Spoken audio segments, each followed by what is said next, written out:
हरे कृष्ण।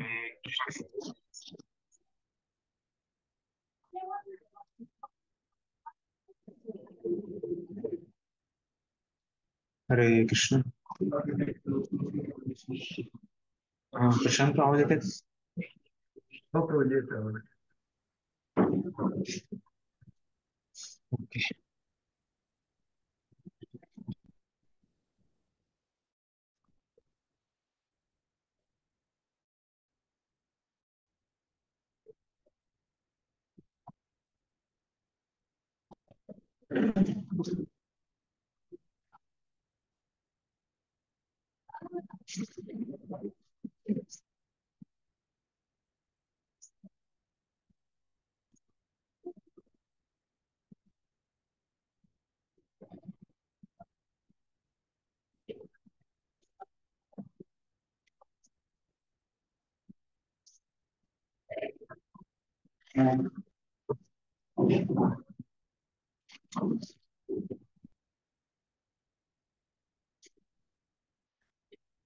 शान्तिनिरञ्जस्य ज्ञानाञ्जनः शलाकया चक्षुरुन्मिलितं येन तस्मै श्रीगुरवे नमः। श्रीचैतन्यमनोभीष्टं स्थापितं येन भूतले स्वयं रूपः कदा मह्यं ददाति स्वपदान्तिकं। वन्देऽहं श्रीगुरो श्रीयुतापदकमलं श्रीगुरून् वैष्णवांश्च श्रीगुरून् साग्रजातां सहगना रघुनाथान्वितं तं सजीवं साद्वैतं सावधूतं परिजनसहितं कृष्णचैतन्यदेवं श्रीराधा कृष्णपादान् सहगना ललिता श्रीविशाखान्वितांश्च नमो विष्णुपादाय कृष्णपृष्ठाय भूतले श्रीमते भक्तिवेदान्त स्वामिनिति नामिने नमस्ते सरस्वती देवे गौरवाणी प्रचार्ये निर्विशेष शून्यवादी पाश्चात्यदेशधारिणे नमो महावदन्याय कृष्णप्रेम प्रदायते कृष्णाय कृष्णचैतन्य नामिने गौरत्वशे नमः।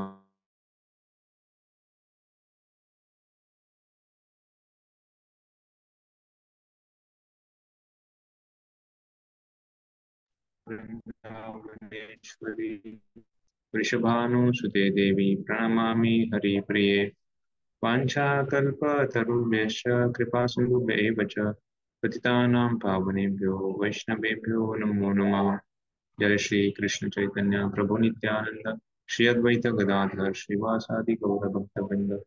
हरे कृष्णा कृष्ण कृष्ण हरे हरे हरे राम राम राम हरे हरे। हरे कृष्ण। तर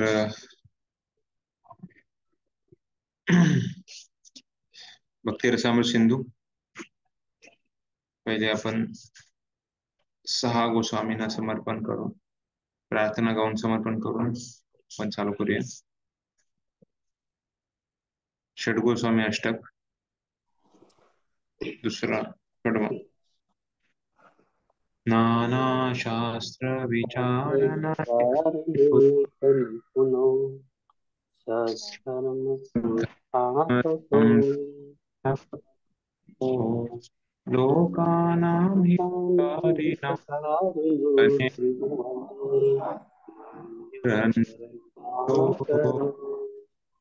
राधा दारविन्दवदनानन्देन मतारिको वन्दे वन्दे रघुवीरो श्रीजीवगोपालको श्री सनातन गोस्वामी श्री रूप गोस्वामी श्री रघुनाथ भट्ट गोस्वामी रघुनाथ दास गोस्वामी श्री जीव गोस्वामी आणि श्री गोपाल भट्ट गोस्वामी हे 6 गोस्वामी सर्व मानवांच्या हिताकरिता शाश्वत धर्मतत्वांची प्रस्थापना करण्याच्या हेतूने प्रकट झालेल्या शास्त्रांचा सखोल अभ्यास करण्यात मग्न तज्ञ होते। ते गोपी भावामध्ये सदैव मग्न राहून राधाकृष्णांच्या दिव्य प्रेमय सेवेत ब्रह्मान असत। हरे कृष्ण।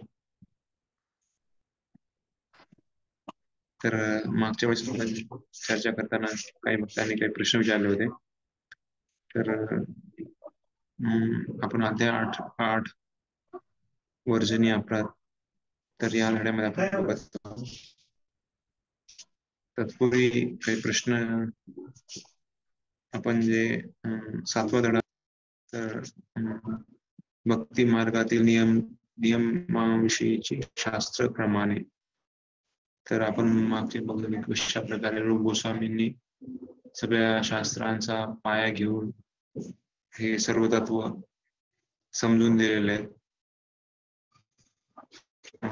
वेगवेगळ्या शास्त्रांत श्रीमद भागवत, वेगवेगळे स्कंद पुराण आहे, त्याचप्रमाणे बाकी नारदीय पुराण, ब्रह्मपुराण, तर अशा वेगवेगळ्या स्कंदातून, वेगवेगळ्या पुराणातून त्यांनी सर्व या जे नियम आहेत तर त्यांना समजून दिलेले आहेत.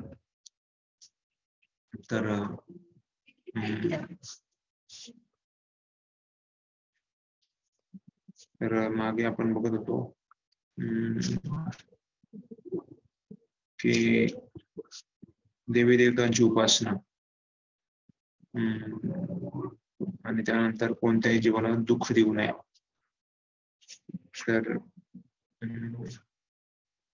तर बघितलं तर ऍक्च्युली खास करून जे महत्वाची शिक्षा आहे ती गुरुकडून येते, आणि गुरुकडून दीक्षा घेऊन शिक्षा घेणे किंवा उपदेश घेणे हे महत्वाचं आहे.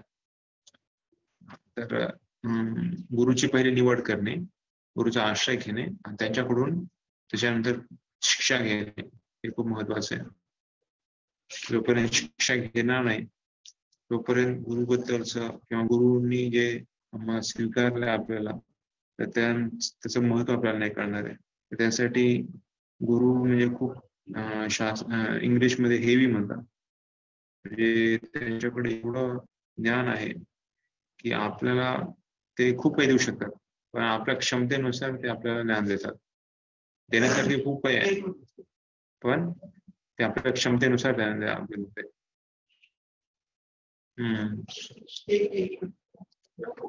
तर अभक्त संग त्यागे, अभक्त संग त्यागे, तर हे खूप महत्वाचा नियम आहे. कारण जसं जसं आपण संग घेतो तसं आपण बनतो. त्यामुळे चैतन्य महाप्रभूंनी सांगितलेलं आहे की कशा प्रकारे असंच संग त्याग ही वैष्णव आहे. तर असंच संग त्याग आपण केला पाहिजे. खास करून ज्या लोकांना भक्तीसाठी पोषक नाहीये, भक्तीमध्ये रस नाही, आवड नाहीये, त्या लोकांचा संग केल्यानंतर आपण भक्तीपासून दूर जाऊ शकतो. त्यामुळे भक्ती एवढी शक्तिशाली आहे, पण आपल्याला ते बाहेर किंवा दूर जाऊन खेचतोय जेव्हा आपण अभक्ताचा संग करतो. अभक्त संघ हा खूप पॉवरफुल संघ आहे, खूप शक्तिशाली आहे. त्यासाठी आपण लांब पाहिजे. आपल्यामध्ये क्षमता नसेल तर आपण प्रचार करण्याची गरज नाहीये, म्हणजे त्या अभक्त लोकांना. पण काही भक्त आहेत जे खूपच शक्तिशाली आहेत. जसं दास गंगाधर दास चैतन्य महाप्रभूंचा भक्त होता, नित्यानंदपुरचा, खास करून नित्यानंदपुरचा भक्त होता. चांद काजीच्या घरी गेले आणि रात्रीच म्हणे चांद काजी बाहेर ये आणि त्यांना म्हणे त्याच्या आत्ता तू हरिनाम घे म्हणे. मग आता एवढा मोठा राजा आहे, त्याच्याकडे एवढं सैन्य आहे, त्याच्याकडे एवढा बंदोबस्त आहे, पण त्यांच्या घरी जात आहेत आणि म्हणतायत आत्ताच्या आत्ता तू हरिनाम घे. तर त्याची एवढी शक्तिशाली शक्ती बघून, एवढं त्याचं म्हणजे प्रचाराची जिद्द बघून ते चांद काजी एकदम हे झाला. कारण त्यावेळेस मुघलाचं राज्य असायचं, पण तरी पण गदर दास एवढी प्रचार करण्याची शक्ती बघून चांद काजी पण थोडं थरथर कापायला लागला. रात्रीच कोण आले बघायला, खाली आला लगेच आणि म्हणे काळजी करू, उद्या मी हरे कृष्ण महामंत्रात जप करेल, भगवंताचं नाव उद्या घेईल. तर ते नाचायला लागले. ते म्हणे नाही, तू आत्ताच हरे कृष्ण बोललास, तुझं आयुष्य धन्य झालं. तर अशा प्रकारे तर म्हणजे सांगायचा उद्देश आहे की जोपर्यंत आपण एवढे शक्तिशाली नाहीये तोपर्यंत जर आपण प्रचार म्हणजे बऱ्याच वेळेस जे प्रचार करण्यासाठी शक्ती नसेल आणि आपण भरकट आपण स्वतःला पण स्ट्रॉंग बनवलं पाहिजे करून आपल्या या ग्रंथांद्वारे, प्रभुपदांच्या शिक्षाद्वारे, प्रभुपदांच्या प्रवचनाद्वारे, गुरुच्या प्रवचनाद्वारे, भक्तांच्या संघाद्वारे आपण स्वतःला सामर्थ्यवान बनवायचं आणि त्यानंतर मग आपण साइड बाय साइड आपण प्रचार पण करू शकतो. पण जर आपल्याला वाटत असेल की नाही थोडस आपण खचून जातोय प्रचारामध्ये किंवा आपण कमी पडतोय, तर त्यामुळं आपण मग लगेच भक्ता संघ घेतला पाहिजे. त्यांचा आपण त्यांच्या मार्गदर्शनाद्वारे आपण प्रचार केला पाहिजे. नंतर वर्जिनिया अपराधामध्ये आपण बघितलं कशा प्रकारे काही काही सुतक बद्दल काही प्रश्न विचारले होते. ऍक्च्युली जास्त डिटेलमध्ये जे आहे तर ते तुमचे काउन्सिलरला तुम्ही विचारू शकता, कारण आम्ही जास्त ब्रह्मचार्यांचं जास्त मला म्हणजे ब्रह्मचार्यांच्या ह्याच्यामध्ये जास्त मला माहिती ज्ञान आहे. तर काही काही थोडेसे म्हणजे काही काही जे पर्सनल डाऊट्स आहेत बऱ्याच ग्रस्तांपैकी, तर ते पर्सनल डाऊट्स तुम्ही काउन्सिलरच्या मीटिंग मध्ये विचारू शकता. इथे खास करून या पुस्तकामध्ये आपण जे तत्व दिलेले आहेत त्या बेसिक तत्वाबद्दल आपण चर्चा करणार आहे आपल्या या क्लासेसमध्ये. इथे सांगितलंय की वैदिकप्रमाणे जसं सुतक बद्दल, तर ते सुतक बद्दल ते 13 दिवसाचं सुतक आहे. ऍक्च्युली शास्त्रामध्ये तर असं सांगितलंय की 13 दिवस ज्याच्या घरी सुतक आहे तर त्यांनी तर काही बनवायला पण नाही पाहिजे. पण आता म्हणजे प्रॅक्टिकल म्हणजे मला त्याच्याबद्दल आणखी मग ऑफरिंग कोण करायचं, ऍक्च्युली बनवलंच नाही तर ऑफरिंग कोण करणार, ज्यांनी बनवलंय त्यांच्या घरून ऑफरिंग करून प्रसाद खायला म्हणजे घेतला पाहिजे. तर अशा प्रकारे तर आता ते बाकी डिटेलमध्ये तुम्ही तुमच्या काउन्सिलरला विचारू शकता. त्यानंतर जे कुणी विचारलं होतं की आपण ऑफरिंग केलेलं आहे आयटम आणि त्याच्यामध्ये आपण बिना ऑफरिंग केलेलं आयटम मिक्स केलं तर ऑफरिंग झालं, तर ऍक्च्युली हे नाहीये. प्रत्येक गोष्ट आपण भगवंताला ऑफरिंग केलीच पाहिजे. जसं मी सांगितलं पहिल्यांदा तुळशी नव्हती, तर प्रभुपादांनी म्हणले तुळशी नव्हती तर तुम्ही काय करा, जिथं तुळशी आहे तिथून तुळशी आणा आणि मग तुळशीचा पानं कधी कधी 15 दिवस कधी कधी महिनाभर ते वापरायचे. तर अशा प्रकारे अमेरिकेमध्ये, कारण तिकडे जास्त तुळशी येत नसते म्हणून, तर अशा प्रकारे होतं. पण ऑफरिंग बिना ऑफरिंगचं काही घेणं म्हणजे ते ऍक्च्युली सांगितलेलं नाहीये. त्यामुळं ऑफरिंग ही मस्टच आहे, म्हणजे ही गरजच आहे. आणि विग्रहांसमोर कांबळ परिधान करणे, तर कांबळ म्हणजे लोकरीचे वस्त्र परिधान करू नये असं सांगितलेलं आहे. त्याचबरोबर विग्रहासमोर प्रसाद स्वीकारू नये. कोणाला जर प्रसाद पुजाऱ्याने दिला तर ते मंदिराच्या बाहेर जाऊन प्रसाद ग्रहण करू शकतो. त्याचबरोबर लाल आणि निळी किंवा न धुतलेली वस्त्रे परिधान करू नये, तर मंदिरात प्रवेश करू नये. तर त्याच्याबद्दल जास्त डिटेलमध्ये माहिती नाही मिळाली, पण असं कोणी सांगितलं की ते ऍक्च्युली लाल आहे तर ते रजोगुणी आणि निळं म्हणजे तमोगुणीचं लक्षण, त्यामुळं हे वस्त्र परिधान. पण ते मागे पण कोणी एका माताजीने सांगितलं होतं की कशा प्रकारे ते एक आकर्षक लोकांना एक म्हणजे अशी हे होते फिलिंग्स होते, त्यामुळं ते कुठलंही वस्त्र आपण परिधान करतो जे लोकांना आकर्षक नाही करणार, ते डिसेंट डिसेंट व्हायला पाहिजे. प्रत्येकाला म्हणजे एक नॉर्मल वस्त्र आपण परिधान करतो. दुसऱ्यांना आकर्षण करण्यासाठी आपण वस्त्र परिधान करत नाही, एक शरीराला झाकण्यासाठी आपण वस्त्र परिधान करतो, त्याचा अपयश आहे. त्याबरोबर 3 रेखांचं तिलक धारण करू नये, म्हणजे जे जे लोक भस्म लावतात असे किंवा वेगवेगळे तसे 3 रेखा लावतात. ऊर्ध्व पुंड्रक्ष म्हणजे ते तिलक आहे तो आपण धारण करतो. 3 रेषा आपण नाही करत. आणि आणखी काय हम्म, हम्म, येस, ते अशा प्रकारचे आपण मागचे काही बघण्यास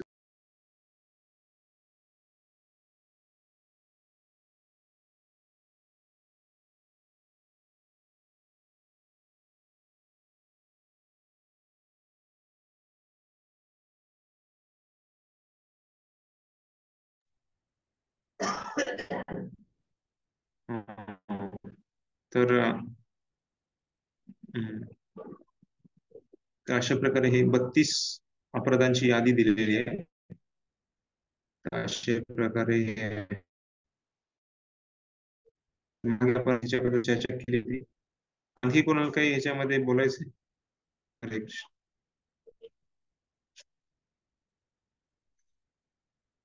वर्जनीय अपराध. तर हे सर्व ऍक्च्युली सर्व म्हणजे भगवंताच्या विग्रहाशी संबंधित आहे. तर कशा प्रकारे मंदिर किंवा विग्रह किती महत्वाचं आहे आपल्याला कळू शकतंय की मंदिराची गरज किती आहे. कारण राजा राजाला आदर सन्मान दिला जातो. राजा हा म्हणजे पूर्ण राज्याचा राजा हा कर्ता धर्ता आहे. त्याचप्रमाणे भक्तांचं खास करून भगवंताबद्दलचं जे सेवा आहे, भगवंताला केंद्रबिंदू ठेवून आपण सगळं करतो. भगवंत किंवा मंदिर हे सर्व, जसं पहिल्यांदा मंदिर एकदम केंद्र असतो आणि त्यानंतर सभोवताली घर असायचे. तर अशा प्रकारे सर्वजण भगवंताशी एकजूट किंवा भगवंताशी समानतेने सगळ्यांना संधी असायची.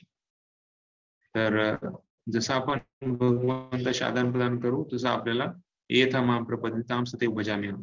तर जसं आपण माहिती आहे कशा प्रकारे लक्ष्मी, हजारो लक्ष्मी झाडू काढतायत.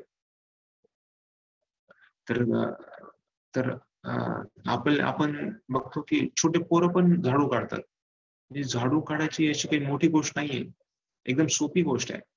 पण त्या लक्ष्मींचा भाव काय आहे की भगवंताला कसं मी खुश करेल, भगवंताला काय प्रसन्न होईल. तर त्याचमुळं त्याच प्रकारे भक्ती ही खूप सोपी आहे. आपण अशा सोप्या सोप्या मार्गाने आपण भक्ती करू शकतोय. तर बऱ्याच वेळेस आपला जो चेतना आहे ती खूप खालच्या स्तराची असते किंवा विचार, चांगले विचार नसतात, वाईट विचार करतात. पण ऍक्च्युली ही आपल्याला हळूहळू पद्धती आहे भक्ती करण्याची. आपल्याला एकदाच म्हणजे असं उडी नाही मारायची. एकाच रात्री झोपलो आणि दुसऱ्या दिवशी शुद्ध भक्त झालो असं नाही होणार आहे.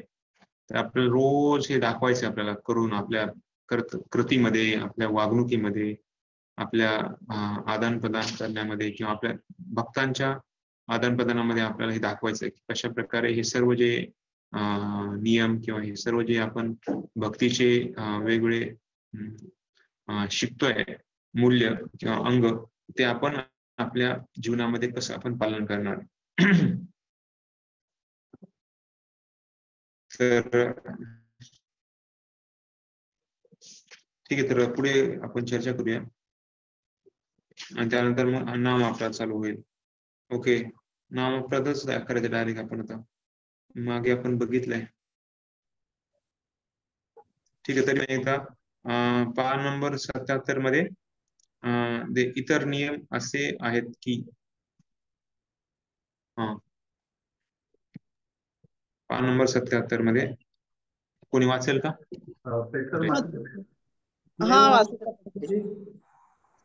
मी वाचलं नाही.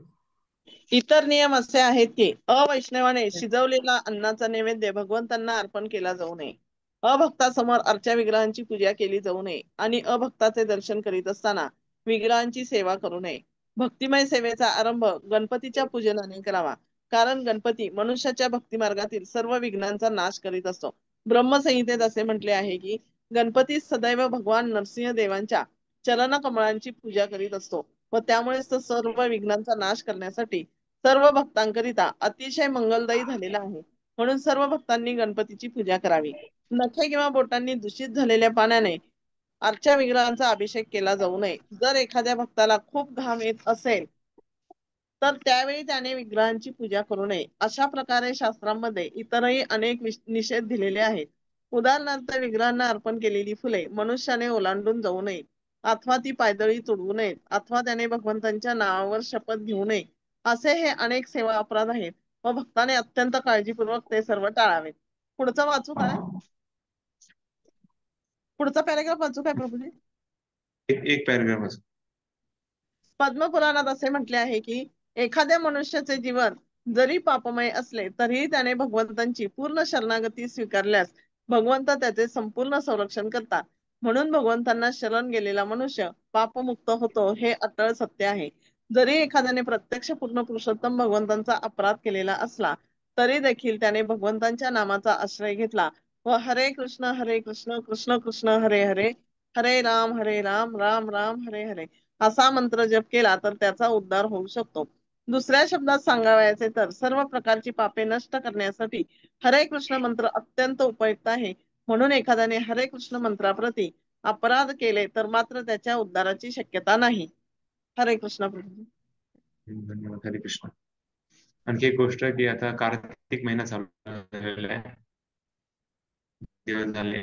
तर कार्तिक महिना हा पण खूप पोषक आहे आपल्याला भक्तीमध्ये प्रगती करण्यासाठी, भक्तीमध्ये जास्त लवकर प्रगती करण्यासाठी. कारण हा महिना खूप खूप महत्वाचा महिना आहे. या महिन्यामध्ये आपण जे काही भक्तिमय कार्य करतो ते जर एकदम मन मन धन म्हणजे तन काया वाचा मनसाने केलं, काया वाचा मनसा, आपल्या शरीर मन आणि आपल्या वाणीनं, तर त्याला खूप आपल्याला खूप पटीनं त्याला आपल्याला फळ मिळू शकतं. तर त्यासाठी या कार्तिक महिन्यामध्ये वेगवेगळे व व्रत भक्त करतात. तर पोषक आहे जे आपल्या भक्तीसाठी पोषक आहे त्याला आपण करू शकतो. अनुकूल संकल्प प्रतिकूल वजन, म्हणजे ज्या चांगल्या गोष्टी त्याला स्वीकारणे आणि ज्या चांगल्या गोष्टी नाही किंवा भक्तीसाठी आपल्याला काही बाधा ठरू शकेल त्या वस्तूला सोडणे. तर खास आहे की जसे असतात बरेच भक्त नामजप करतात 25 माळा रोज या एक महिन्यामध्ये, किंवा किंवा असे रोज काही आपण एक एक प्रवचन ऐकणे, किंवा काही रोज आपण जे रोज करत नव्हतो वाचन, प्रभुपादांचं ग्रंथ वाचन, किंवा भक्तांना 5 भक्तांना रोज दंडवत प्रणाम करणार रोज या एक महिन्यामध्ये, असे वेगवेगळे आपण स्वतःला आपल्याला जे काही शक्य असेल त्याप्रमाणे आपण काही ठरवू शकतो आपल्या भक्तीसाठी पोषक. बऱ्याच वेळेस आपल्याला ते नको वाटतं किंवा ते ओझं वाटतं, पण ऍक्च्युली हे भक्तीसाठी आपण काही तपस्या केली तर ही दिव्य तपस्या आहे. तर त्यामुळे सांगितलंय की मनुष्य जीवनामध्ये ही दिव्य तपस्या केली पाहिजे. कारण मनुष्य त्यासाठी जन्मलेला आहे. त्यामुळं या कार्तिक व्रत सारखं आपण कार्तिक महिन्यासारखं व्रत आपण करू शकतो. तर तर इथे सांगितलंय अवैष्णवानी शिजवलेला अन्नाचा नैवेद्य दाखवू नये. आणि अभक्त, कारण ऍक्च्युली त्यांची चेतनाच नाही आहे त्याच्यामध्ये. भक्ती म्हणजे चेतना आहे. कृष्ण भावनामृत संघ असं प्रभुपादांनी नाव दिलं.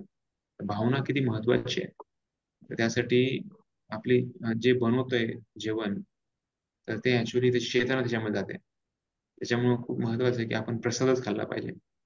आता तर मी ऐकलं एक वेबसाईट आहे ज्याच्यामध्ये सर्व भक्तांनी बनवलेले ट्रेन प्रसाद मिळतो. हरे कृष्ण, आवाज हरे कृष्ण. तर ट्रेनसाठी सुविधा पण केलेली आहे. जे भक्त जप करतात त्यांच्याद्वारे बनलेलाच प्रसाद सर्वांना पोहोचता होईल असं सुविधा केलेली आहे काही भक्तांनी. तर सांगायचा उद्देश की आपल्याला हे कळणार नाही, पण ऍक्च्युली हे खूप म्हणजे सूक्ष्म आहे. आपल्या सूक्ष्म चेतनेला असर होतो त्याचा, मनाला खास करून खूप लवकर त्याचा परिणाम आपल्याला बघायला मिळतो. त्यामुळं भक्तांनी बनवलेला प्रसाद खाणे. आता दुसऱ्यांदा याच्यामध्ये सांगितलं की भक्तिमय सेवेचा आरंभ करण्याच्या ऐवजी गणपतीची पूजा. ऍक्च्युली आता हे काय आहे त्याच्याबद्दल थोडस सांगितलेलं याच्यामध्ये. राशांपूरची स्लाइड आहे त्याच्यामध्ये सांगितलंय. जरी हे देवतांची पूजा हे सांगितलेलं नाहीये, तर तर विघ्नेश म्हटलंय. तर विघ्नेश म्हणजे गणेश, पण ऍक्च्युली वैष्णव सांगतात तर विश्वक्सेन, विश्वक्सेन, गणेश वशी, सत्क्रिया सारदीपिका. सत्क्रिया सारदीपिका म्हणतात की विश्वक्सेनची पूजा किंवा चार कुमाराची पूजा. तर ऍक्च्युली हरिभक्ती विलास जे सनातन गोस्वामींनी लिहिलेलं आहे त्याच्यामुळे सांगितलेलं आहे की वैष्णवांसाठी विश्वक्सेनची पूजा आहे. तर विश्वक्सेनची पूजा सांगितलेलं आहे. त्याच्यानंतर सांगतात इथे प्रभुपाद देतात सुदामा प्रभूंना की गणेश पूजा ही म्हणजे आपण करू शकू, म्हणजे करायची गरज नाही.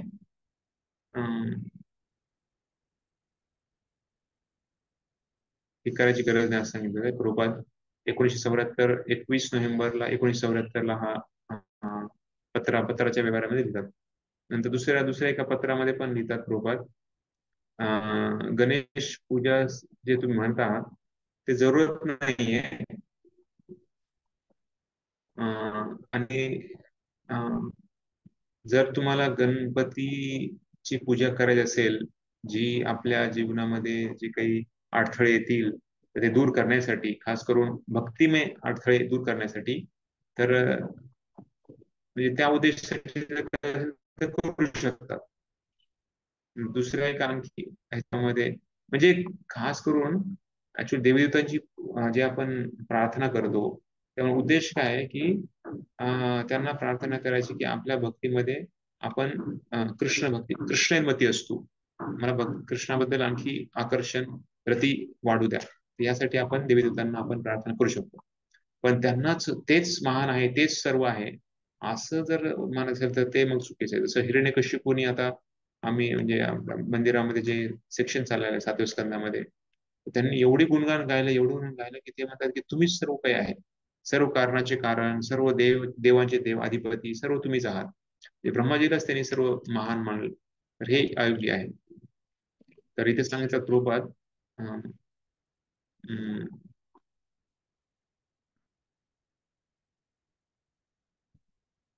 हा तर इथे प्रभुपाद देतात, so why you want to worship someone else? Krishna himself recommends माम एकम शरणम व्रज. कृष्ण म्हणतात सर्व धर्मान परित्यज्य माम एकम शरणम व्रज, भगवद्गीतेमध्ये 18व्या अध्यायामध्ये 66 श्लोक. तर प्रभुपाद विचारतात की भगवंत म्हणतात मी माझ्या एकट्याला शरण आहे, मग तुम्ही दुसऱ्याला कशाला शरण जाण्याची इच्छा आहे? तो जसं आपण झाडाला पाणी मुळाला देतो तसंच. तर नंतर of course if one has got some sentiment for achieving blessings of Ganesh for accumulating large sums of money to serve Krishna, then he may perform this Ganesh worship privately, not making a public show. जर कुणाला जास्त पैसे मिळावे यासाठी गणेश म्हणजे जेणेकरून जास्त पैसे मिळतील आणि भगवान कृष्णाची सेवा होईल, तर त्यामुळं त्यांची आशीर्वाद मिळावेत यासाठी जर गणेश पूजा करत असेल तर त्यांनी हे लोकांच्या समोर नाही करायला पाहिजे, त्यांनी प्रायव्हेटली केलं पाहिजे. पण हे खूप महत्वाचं, पण पहिल्यांदा त्यांनी $1,00,000 पर मंथ म्हणजे प्रत्येक महिन्याला $1,00,000 दिले पाहिजे भगवंत सेवेसाठी. एक पैसा पण कमी नाही 1,00,000पेक्षा. जर कुणी हे $1,00,000 एक महिना देत असेल, $1,00,000 बरं का, $1,00,000 जर देत असेल महिन्याला, ते मग ते गणेश पूजा करू शकतात, नाहीतर त्यांनी करायला नाही पाहिजे. हे बरोबर नाहीये. हे माझं ऑर्डर आहे म्हणतात. आणि शेवटचं एक सांगतात, हे गुरुकृपा महाराजांना सांगतात 31 डिसेंबर 74ला की गणेश पूजेबद्दल मी एक सांगतो. मला काही असे पत्र मिळाले की आम्हाला गणेश पूजा करू शकतो का म्हणून. तर मी त्यांना सांगितलंय ऍक्च्युली हे खरं बघितलं तर जरूरत नाहीये, पण कोणाला जर काही एक भावना असेल तर त्यांनी खूप भगवंताच्या सेवेसाठी पैसा दिला पाहिजे. त्यांनी स्वतः स्वतः केलं पाहिजे, असं दुसऱ्यांसमोर नाही. आणि प्रभुपाद म्हणतात की त्यांनी मला कमीत कमी $1,00,000 महिना दिले पाहिजे, एक पैसा पण कमी नाही. तर सांगायचा उद्देश आहे की बऱ्याच वेळेस लोक म्हणतात की ऍक्च्युली आम्ही असं केलं तसं केलं, आम्हाला एवढे पैसे मिळाले, आम्ही हे एवढं देऊ, एवढं करू, तसं करू. ऍक्च्युली हे बऱ्याच वेळेस मग ते भौतिक लाभ मिळाला की मग आपण भगवंताला विसरून जातो. त्याच्यामुळे सांगितलं अकाम सर्व काम वा मोक्ष काम उदारदी तीव्रेन भक्ती योगेन यजेता पुरुषां परम. त्यामुळं कुणाला जर इच्छा असेल किंवा कुणाला काही भौतिक इच्छा नसेल किंवा अकाम सर्व काम मोक्ष मोक्ष प्राप्तीची इच्छा असेल, आपण भगवंताचीच पूजा केली पाहिजे, भगवंताचीच आराधना केली पाहिजे. हेच खूप महत्वाचं आहे. तर इथे गोस्वामी सांगितले कशा प्रकारे आपण विघ्नांचा नाश करण्यासाठी सर्व भक्तांकरिता अतिशय मंगलदायी झालेला आहे. त्यामुळं पूजा करायची. पण बेसिकली ऍक्च्युली कारण आपण खास करून प्रभुपादांचे अनुयायी आहेत आणि प्रभुपादांनी जे दिलेले आपल्या आपल्या याच्यासाठी, तर त्याच्यामध्ये खास करून कृष्णाची पूजा ही सर्वांची पूजा केल्यासारखी आहे. प्रभुपादने मी उदाहरण द्यायचे, तो अन्न प्रसाद खाणे आणि मुळाला पाणी देणे. तर हे केल्यानं सर्वांचं आपण सेवा करत आहे. आणि दुसरं सांगितलंय की नख आणि बोट ऍक्च्युली दूषित झालेल्या पाण्याने अर्चा विग्रहांचा अभिषेक करू नये. तर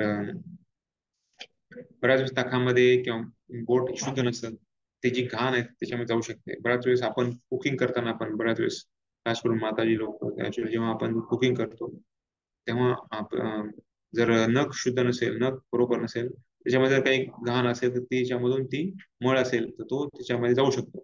त्यामुळे नख क्लीन असलं पाहिजे, खास करून अर्चा विग्रहांची सेवा करताना आणि त्याचबरोबर अभिषेक करताना सांगितले.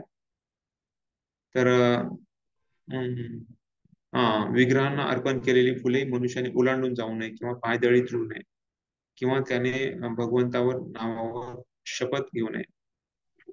तर सांगितलं ऍक्च्युली हे खूप भगवंताला अर्पण केलेलं जे वस्तू आहे, तर एक तदिया आहे, तदिया आहे भगवंताच्या अभिन्न आहे. त्याच्यामुळे सांगितलंय की त्याला म्हणजे ठेवण्यासाठी योग्य जागा दिली पाहिजे.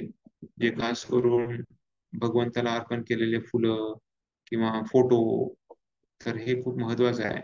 जर ते खराब झालं तर योग्य ठिकाणी त्याची विल्हेवाट लावली पाहिजे. असंच कचऱ्यामध्ये कुठेतरी इकडे टाकून नाही दिला पाहिजे. हा एक सेवा अपराध होऊ शकतो. तर आपण आपल्या जीवनामध्ये जरी काही पापमय जीवन असेल किंवा घडलं असेल पहिल्यांदा, पण आता जर भगवंत शरणागती स्वीकारली तर संपूर्ण संरक्षण भगवंत देतात. त्यामुळे भगवंताला शरण गेलेला मनुष्य पापमय होतो, हे अटळ सत्य आहे. तर भगवंताचं नाव हे खूप शक्तिशाली आहे. तर त्यामुळे सांगितलंय की कशा प्रकारे तुम्हार सेवा भगवंताप्रती जर काही अपराध झाला तर आपण भगवंताच्या नावानं आपण त्याला माफ करू शकतो. पण भगवंताच्या नावाप्रती जर अपराध झाला तर मग आपल्याला काही दुसरं गत्यंतर नाहीये. त्यामुळं भगवंताचं नाव हे खूप महत्वाचं आहे. भगवंताचं नाव घेण्यामध्ये काही अपराध होतात, ते अपराध काय आहेत आणि त्याला आपण सतर्क राहायला पाहिजे, त्याबद्दल आता हा दुसऱ्या एका पॅराग्राफ मध्ये गोस्वामी लिहितात की कशा प्रकारे हरे कृष्ण मंत्राप्रती अपराध केला तर मात्र त्याच्या उद्धाराची शक्यताच नाहीये. त्यामुळं अपराध हे सहज होऊन जातात. ऍटलिस्ट आपण सतर्क असेल की काय अपराध आहे आणि तो कसा आपण वाचायला पाहिजे, तर ते कळल्यानंतर ऍटलिस्ट आपण त्याच्यापासून वाचू शकू. पण जर अपराध करतच राहिलं तर मग ऍक्च्युली आपल्याला खूप मोठी बाधा होऊ शकते भक्तीमध्ये. त्यामुळे हे खूप महत्वाचे अपराध आहे जे आपण रोज मंदिरामध्ये जातो. प्रत्येकाने हे जप करायच्या अगोदर ह्याच स्मरण केलं पाहिजे, हे गायले पाहिजे ऍक्च्युली. कारण जेव्हा आपण म्हणू तेव्हा आपल्याला ते समजेल रोज म्हणल्यानंतर ते ऍटलिस्ट आपल्याला कधीतरी म्हणायला लागेल की अरे हा अपराध आहे आणि हा अपराधापासून मला वाचायचं आहे. तर त्यामुळं रोज हे पाठ केले पाहिजे आणि रोज म्हणलं पाहिजे 16 माळा करायच्या अगोदर. तर ऍटलिस्ट आता ह्याच्यामध्ये डिटेलमध्ये माहिती दिलेली आहे, पण ऍटलिस्ट 10 अपराध आहेत ते तर आपण तोंडपाठ असले पाहिजे आणि ते रोज त्याचं आपण स्मरण केलं पाहिजे. तर ठीक आहे. तर नाम अपराध कोण वाचणार? संतुष्ट हा मुकुंद मी पटेल. वाचतो. हा हा वाचा ना, वाचू का प्रभू? वाचा वाचा. नाम अपराध खालील प्रमाणे आहेत. महामंत्राचा प्रचार करण्यासाठी आपले संपूर्ण जीवन समर्पित केलेल्या भक्तांची निंदा करणे. 2. भगवान शिव किंवा भगवान ब्रह्मदेव या देवतांच्या नामांना भगवान विष्णूंच्या नामाइतके श्रेष्ठ किंवा त्यांच्या नामापेक्षा स्वतंत्र समजणे. कधी कधी नास्तिक लोक असे म्हणतात की पूर्ण पुरुषोत्तम भगवान विष्णू यांचे नाव हे कोणत्याही देवी देवतांच्या नावाइतकेच शक्तिशाली आहे. परंतु भक्ताला माहित असते की कोणतीही देवता कितीही महान असली तरीही ती पूर्ण पुरुषोत्तम भगवंता इतकी शक्तिशाली होऊ शकत नाही. म्हणून जर एखाद्याने असा विचार केला की आपण काली काली किंवा दुर्गा दुर्गा असा जप केला आणि तो जप हरे कृष्ण मंत्राच्या जपा इतकाच उपयुक्त आहे, तर तो सर्वात मोठा अपराध होय. आध्यात्मिक गुरुच्या आदेशांचे पालन न करणे, वैदिक शास्त्रे किंवा त्यांच्या प्रमाणांची अवज्ञा करणे, हरे कृष्ण मंत्राच्या जपाचा महिमा काल्पनिक समजणे, हरे कृष्ण मंत्राचा काहीतरी कृत्रिम अर्थ लावणे, हरे कृष्ण महामंत्राच्या बळावर पाप कृत्य करणे. एखाद्याने असा विचार करू नये की महामंत्राचा जप करून आपण सर्व पापापासून मुक्त होत असतो, म्हणून आपण पाप कृत्य करीत राहावे आणि त्यानंतर पापांचा क्षय करण्यासाठी हरे कृष्ण महामंत्राचा जप करावा. अशी वृत्ती अतिशय अपराधी आहे आणि म्हणून ती आपण टाळली पाहिजे. हरे कृष्ण मंत्राला वेदामध्ये वर्णित कर्मकांडा समान समजणे. एखाद्या अश्रद्धाळू मनुष्याला महामंत्राच्या जपाचा महिमा वर्णन करून सांगणे. कोणीही महामंत्राचा जप करू शकतो, परंतु प्रारंभी भगवंतांच्या दिव्य शक्तीविषयी एखाद्याला उपदेश करू नये. पापी लोकांना भगवंतांच्या दिव्य महिम्याविषयी काहीच माहिती नसते, म्हणून त्यांना या संबंधी उपदेश न करणे हेच बरे. महामंत्राच्या जपावर पूर्ण विश्वास नसणे आणि या संबंधी इतके उपदेश ऐकूनही विषयावर आसक्त राहणे. स्वतःला वैष्णव मानणाऱ्या प्रत्येक भक्ताने इच्छित ध्येय प्राप्तीसाठी या अपराधापासून स्वतःला वाचवली पाहिजे. हरे कृष्ण. हरे कृष्ण. धन्यवाद. तर इथे राजश्याम प्रभूंनी खूप सुंदर स्लाइड्स बनवल्या होत्या, त्याच्यामध्ये जपाबद्दल खूप सुंदर माहिती दिलेली आहे.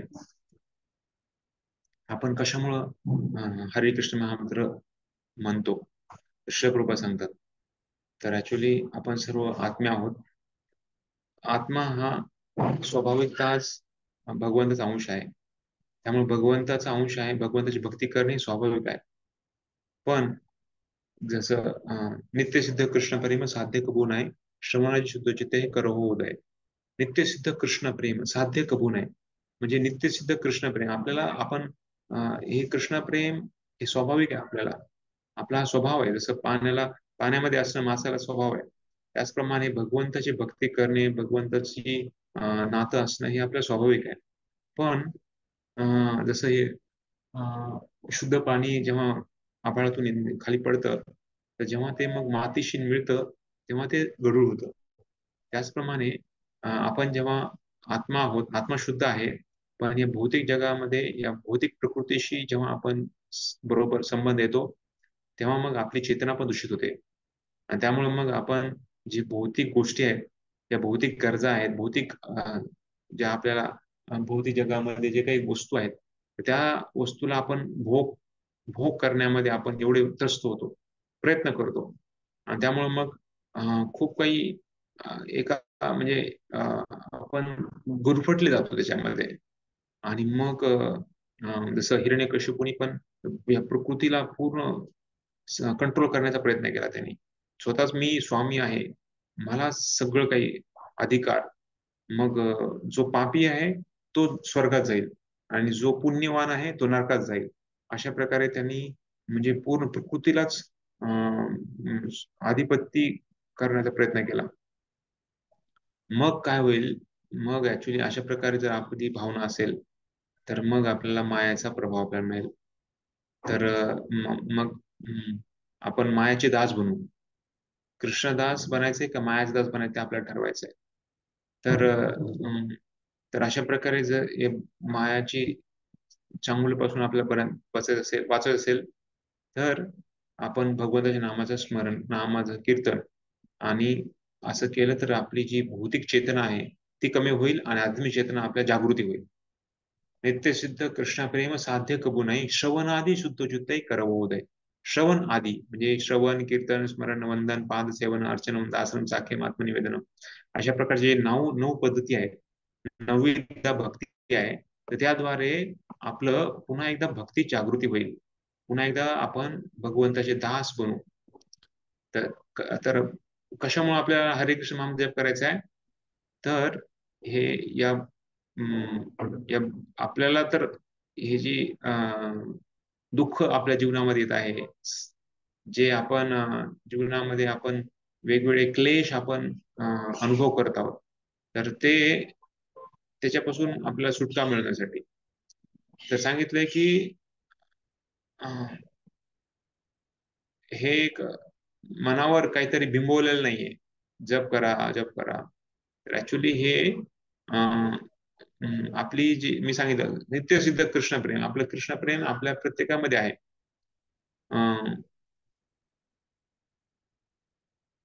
जसं मुलांना बऱ्याच गोष्टी म्हणजे उपजत असतात, काही वेळ झाल्यानंतर त्यांना ते बाहेर येतात. तर त्या म्हणजे त्यांच्यामध्ये आहेत त्या ऑलरेडी, पण ते योग्य वेळ आल्यानंतर त्या बाहेर येतात. त्याचप्रमाणे भगवंताची भक्ती ही स्वाभाविक आपल्या सर्वांमध्ये आहे. जेव्हा आपण श्रवण कीर्तन करून त्याच्यावर आपण विजय मिळू शकतो. मृत्योर मा अमृतम गमय. तर सांगितलंय जसं इंद्रिय आहे, इंद्रिय भोग करण्यामध्ये मग्न असतात. मन आहे, ते मन वेगवेगळं तर्कवितर्क करतं आणि बुद्धी जी आहे ती कशा प्रकारे जो आदी कारण कोण आहे, कुठे आहे, तर ते शोधण्यामध्ये बुद्धी कार्यरत असते. हे सगळं भौतिक जीवनामध्ये लोक करतात, पण आध्यात्मिक जीवनामध्ये असं नाहीये. आध्यात्मिक जीवनामध्ये हे दिव्य स्तरावर आहे. जसं मंत्र आहे, मंत्राला जपानमध्ये पण तोच मंत्र आहे, अमेरिकेमध्ये तोच मंत्र आहे, भारतामध्ये पण तोच मंत्र आहे. असं काही तर्कवितर्क करायची गरज नाहीये महामंत्र जप करण्यासाठी. बघा, मंत्र सेम आहे, भागवत सेम आहे, मूर्ती भगवानचे विग्रह सेम आहे. तर भौतिक जगामध्ये वेगळं सगळं वेगळं आपल्याला बघायला मिळतं, पण आधुनिक तसं नाहीये. हे भौतिक स्तरावरचं, आध्यात्मिक स्तरावरचं एकदम दिव्य वेगळं असतं. आणि कुणी पण नाम जप करू शकतो, कुणी पण भक्ती करू शकतो. ह्याला काय असं पहिलं एक गुणवत्ता असली पाहिजे किंवा याच व्यक्तींना ते शक्य आहे असं पण नाहीये. कुणी पण कसल्याही स्थितीमध्ये असला तरी भक्ती करू शकतो. अशा प्रकारे भक्ती ही दिव्य स्तरावरची आहे, पण भौतिक जगामध्ये असं नाहीये.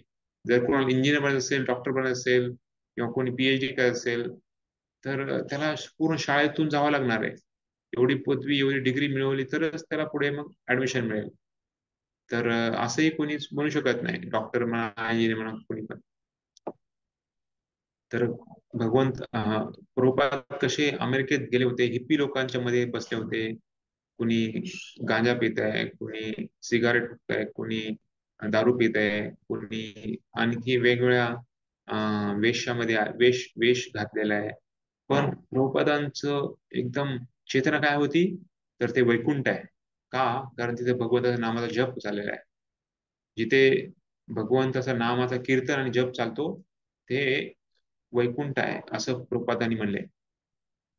यत्र गायंती मद्भक्ता तत्र तिष्ठामि नारदा. जिथे माझ्या भक्तांचा गुणगान गातात तिथे मी असतो असं भगवान सांगतात.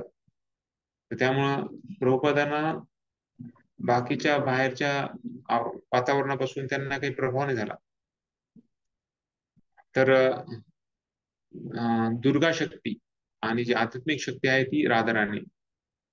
तर जेव्हा आपण मधले आहोत. दुर्गा म्हणजे ही बाहेरंगा शक्ती आहे आणि राधाराणी ही अंतरंग शक्ती आहे आणि आपण तटस्थ आहे, आपण मधले आहे.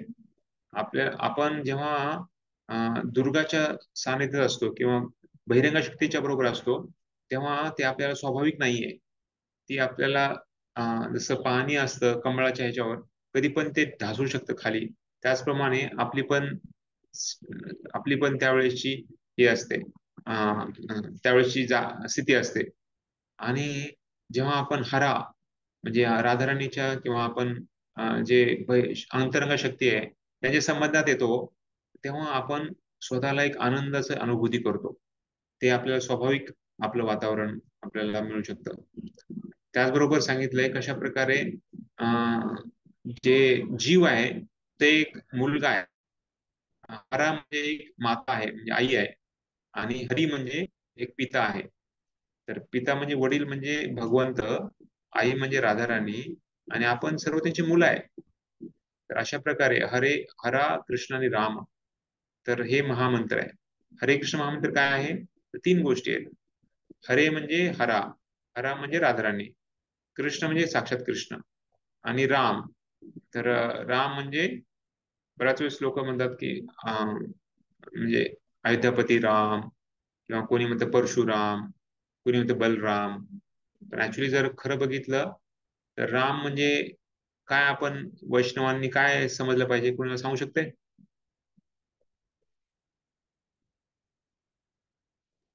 आपण राम म्हणजे कोणाला म्हणतो आपण?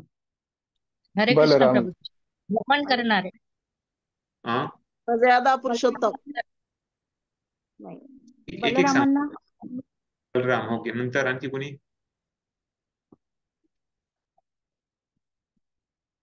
रामचे हरे कृष्ण. अर्थ हरे कृष्ण प्रभू, रामचे अर्थ भरपूर सांगितले प्रभुपादांनी. एक राम म्हणजे बलराम सांगितलं, राम म्हणजे परशुराम सांगितलं. परंतु जर एकदम आपण डीप मध्ये जर अर्थ म्हणायला जो राधा राणी मध्ये रमण करतो तो राम. ओके, बरोबर. ऍक्च्युली राधिका रमण आपलं खास करून वैष्णवांची जे आपली गौडी संप्रदाय आहे, गौडी संप्रदायामध्ये खास करून रामला आपण राधिका रमण म्हटलं जातं. त्यामुळं जर खरं बघितलं म्हणजे ऑफकोर्स बाहेरचे नवीन लोक आहेत त्यांना आपण डायरेक्ट असं बोलत नाही, त्यांना आपण राम म्हणजे सर्वच काय आहेच सर्व असं नाही, असं नाहीये. पण खास करून गौडी संप्रदायामध्ये आपलं जे हे आहे तर हे खूप क्लिअर आहे. हराम म्हणजे आपण राधाकृष्ण म्हणत नाही, आपण हरे कृष्ण म्हणतो. तर का तर भगवंत शक्ती आपण पहिल्यांदा प्राधान्य देतो. हरा, देन कृष्ण आणि राम असे 3 महामंत्र. त्यामुळं हे एक आपला आध्यात्मिक भगवंताला एक आपण कॉल करत आहे, म्हणजे भगवंताला आपण जे पुकारत आहे. तर भगवंताची शक्ती आहे, त्यांना आपल्या संरक्षणासाठी आपण त्यांना एक जसं मुलगा आहे, तर मुलगा जेव्हा हरवतो जत्रेमध्ये किंवा यात्रेमध्ये तर किती आतुरतेनं तो पुकारतो आपल्या आई वडिलांना, त्याचप्रमाणे आपण जेव्हा जप करतो म्हणजे काय, ते आई वडिलांना आपला पुकार आहे. तर त्यामुळं त्यांचा असा पुकार झाला पाहिजे की जसं आई यायला पाहिजे. जसं मुलगा रडतो तर रडण्यामध्ये पण वेगवेगळे प्रकार आहेत, पण आईला माहिती आहे हे रडणं माझ्यासाठी आहे का, हे रडणं खाऊसाठी आहे का, हे रडणं दुसऱ्या कारणासाठी आहे, ते आईला कळतं. त्याचप्रमाणे आपला असा आपण जप केला पाहिजे जे त्यांना वाटलं पाहिजे की हे मलाच पुकारताय. नाहीतर बऱ्याच वेळेस पुकारणं असते आपलं म्हणजे जप असतो आपलं, पण तो त्यांच्यासाठी नाही, आपल्याला शुद्ध होण्यासाठी किंवा आपल्याला आपण जे अपराध केले त्याच्यापासून माफी मागण्यासाठी, किंवा आपण एक हृदयातून भगवंताला पुकार नाहीये. तर भगवंताची कृपा आशीर्वाद मिळेल जेव्हा आपण हृदयातून भगवंताला पुकारू. आणि भगवंत पण येथ मला माम प्रपद्यते आहे. ज्या भावनेनं, ज्या चेतनेनं आपण भगवंताला पुकारतो, भगवंताचं नामजप करतो, त्याच भावनेने भगवंत आपल्याला आपले आदान प्रदान करतील. आणि कलियुगासाठी महामंत्र जप हाच एक विधी सांगितलेला आहे भगवत प्राप्तीचा. तर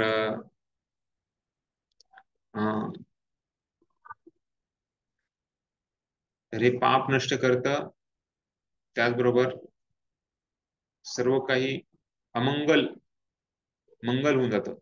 जे अमंगल आहे ते मंगल होऊन जातं. आणि खार सांगितलंय अंते नारायण स्मृती, मृत्यू टाइम भगवंताचं स्मरण झालं पाहिजे. तर आपण भगवंताचं जर जप केला रोज एकदम शुद्ध भावनेनं, तर शेवटी भगवंताचं स्मरण होणार, 100% होणार. तर त्यामुळं, आणि आपल्याला पूर्ण एक हे आपला स्वभाव आहे. तर आपण आपला जप, बऱ्याच वेळेस भक्त विचारतात की माझा जप कसा चाललाय. तर ऍक्च्युली आपण स्वतःचा जप आपल्याला ठरवला पाहिजे. दुसऱ्यांना पण विचारू शकतो, पण स्वतः आपण आपला जप करू शकतो, रेकॉर्डिंग करू शकतो. खास करून बरेच भक्त रेकॉर्डिंग करतात आणि बघतात की माझा जप बरोबर होता का. बऱ्याच वेळेस वाटतं की अरे हा माझा जप आहे का, मीच आहे का हा जप करणारा. कारण काही काही अक्षर आपण खाऊन गेलो किंवा आपण लक्षात येत नाही की हे म्हणलो का नाही, किंवा कधी कधी झोप येते, कधी कधी मन इकडे तिकडे जाते. तर खूप काही आपण स्वतः अनुभव करू शकतो. त्यामुळे बेस्ट आहे की स्वतःचा जप आपण एकदा रेकॉर्ड करून त्याचं वाचून त्याचं ऐका, ते खूप आपल्याला मदत होईल. तर आपले जे खरे प्रेमी आहेत त्यांच्याशी आपला संबंध आपल्याला जोडायचा आहे. ते जोडण्यासाठी आपण हे नामजप करत आहे.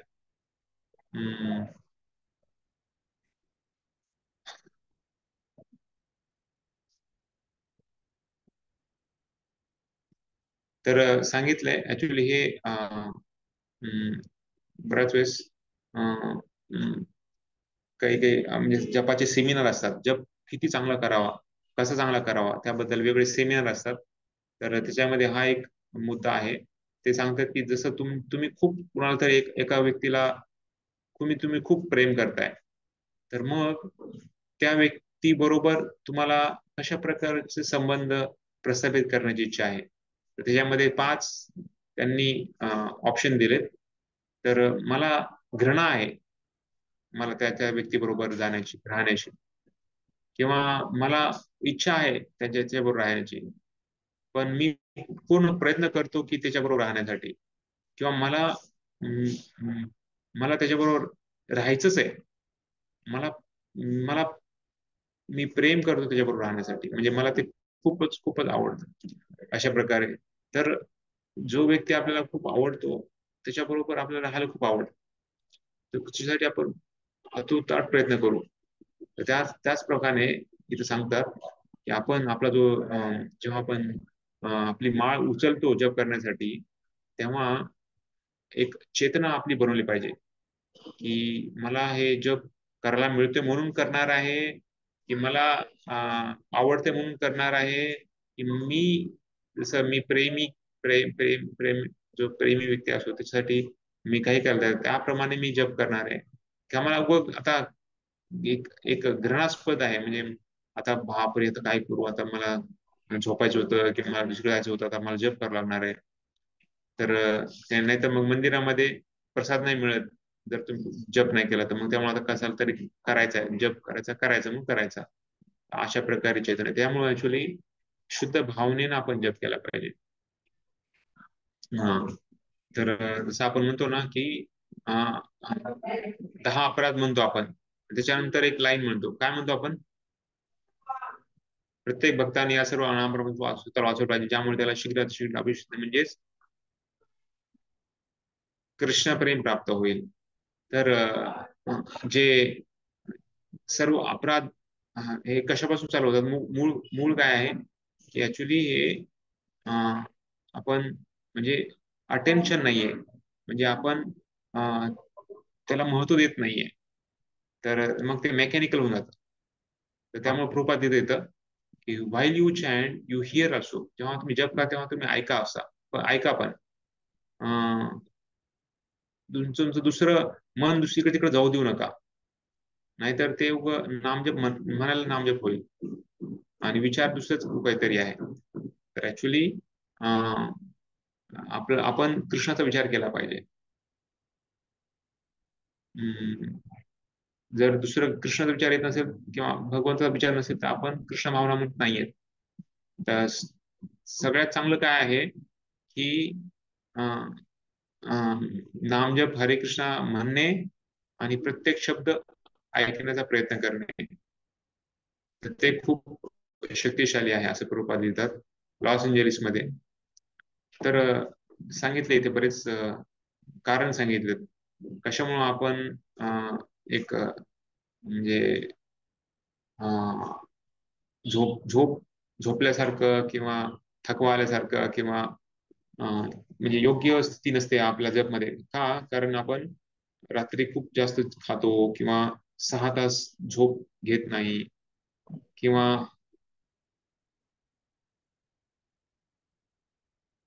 embarrassing to sleep before them desires japa weekend by Bhogeshwari heart disease jaundice not healthy million. तर सांगितलंय की कशा प्रकारे म्हणजे काही गोष्टी आपण सतर्क राहायला पाहिजे जेणेकरून आपल्याला दुसऱ्या दिवशी जो आपण नामजप करणार आहे सकाळचा, ऍक्च्युली सकाळचा जप सगळ्यात बेस्ट आहे. आपला जरी जॉब असला ना तरी ऍक्च्युली सकाळचा जप करणं आणि जप करून जाणं, जास्तीत मॅक्झिमम जप करणं म्हणजे कमीत कमी 2 काही काही भक्त जे जॉब करते सांगतात आम्ही कमीत कमी 10 ते 12 माळा किंवा 14 माळा आम्ही करतो. 16 माळा झाल्या तर अतिउत्तम, पण ऍटलिस्ट 10च्या वरती एक आकडा नाही, कमीत कमी 2 आकडे जप करूनच जातो जॉब करायला, जेणेकरून ऍक्च्युली चेतना खूप आपल्याला म्हणजे मदत करते ती दिवसभर. आणि ऑफकोर्स जेवढं आपण 10च्या अगोदर सकाळी किंवा म्हणजे कारण एनिवे रात्री पण आपल्याला जप करावाच लागणार आहे. त्यामुळे जो जप रात्रीचा आहे तो जर क्वालिटी होत नसेल तर सकाळचा थोडासा वेळ काढून जर आपण जप करूनच गेलं ना तर तुम्हाला खूप त्याचा फायदा होणार, खास करून जे जॉब करताना. आणि भोग ऐश्वर्य, तर ह्या भोग आणि ऐश्वर्य हे जे चेतना आहे त्याला आपण टाळणे. ओके, असे खूप काही कारण दिले आहे.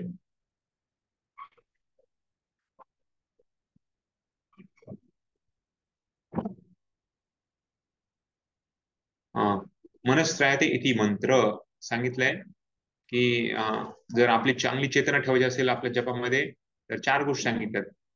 काय करायला पाहिजे? आपण अशा भक्तांचा संग घेतला पाहिजे जे खूप आनंदी आहेत, जे खूप म्हणजे जे खूप आनंदी आहेत किंवा ते असं दुःखी नाही, म्हणजे ते द्वेष नाही, दुसऱ्या द्वेष करत नाहीये. आणि जे द्वेषी लोक आहेत त्यांना आपण टाळलं पाहिजे. आपण त्यांना दुरूनच आपण नमस्कार किंवा त्यांचं हे करू शकतो, आदर देऊ शकता, पण त्यांच्या जवळ नाही राहायला पाहिजे. आणि एक नम्र असलं पाहिजे, नम्रतेनं दुसऱ्यांना आदर सन्मान दिला पाहिजे. त्रणादापि सुनिचेन तर्वापि सहिष्णुना असं सांगितलंय. आणि जे अपराधी लोक आहेत त्यांना पण आपण दया दाखवली पाहिजे. अशा 4 गोष्टी सांगितल्यात ज्याद्वारे आपण आपली चेतना जपामध्ये चांगली ठेवू शकतो. एक तर जे आनंदी व्यक्ती आहेत किंवा जे उत्साही व्यक्ती आहेत, उत्साही भक्त आहेत त्यांचा संग ठेवलं पाहिजे. दुसरं आहे की जे द्वेषी लोक आहेत त्यांच्यापासून आपण जे सारखं दुसऱ्यांची चुका काढतात, अपराध करतात दुसऱ्यांप्रती, तर त्या लोकांपासून भक्तांपासून ऍक्च्युली भक्त पण अशा प्रकारे काही असतात त्यांच्यापासून आपण लांब राहिलं पाहिजे.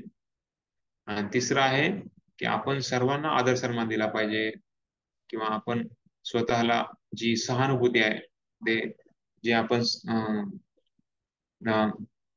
नम्रता आहे त्याला पण तशा प्रकारे आपण गुण विकसित केले पाहिजे.